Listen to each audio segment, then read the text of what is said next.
வாசிப்போம். எபேசியர் 2 அதிகாரம் 8வது வசனம். கிருபையினாலே விசுவாசத்தை கொண்டு ரட்சிக்கப்பட்டீர்கள், இது உங்களால் உண்டானதல்ல, இது தேவனுடைய ஈவு. இந்த ஆலயத்துக்கு புதிதாக வந்திருக்கிறவர்களை ஆண்டவராய் இயேசுவின் நாமத்தினாலே அன்போடு வரவேற்கிறோம்.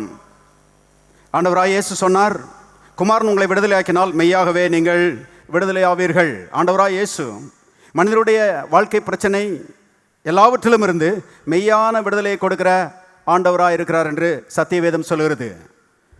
பாருங்க, மெய்யான விடுதலையை ஆண்டவராய் இயேசு கொடுக்கிறவராய் இருக்கிறார். இன்னைக்கு உலகத்தில் நிறைய மனிதர்கள் இருக்கிறாங்க.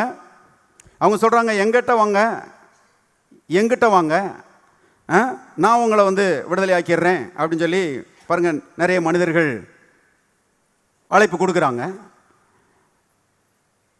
அவங்ககிட்ட போனால் பாருங்க, சில மந்திரம் படிக்கிறாங்க, சில மூலிகைகளை கொடுக்குறாங்க, சில சட்டத்திட்டங்களை சொல்கிறாங்க, இப்படி செய்யுங்க விடுதலை ஆயிட்டீங்க போங்க அப்படின்னு சொல்லி அனுப்பி வைக்கிறாங்க. ஆனால் அப்படி அவர்கள் கொடுக்குற விடுதலை தற்காலிகமானது, அது நிரந்தரமானது கிடையாது. விடுதலை வந்த மாதிரி இருக்கும், ஆனால் உண்மையான விடுதலை கிடையாது அது.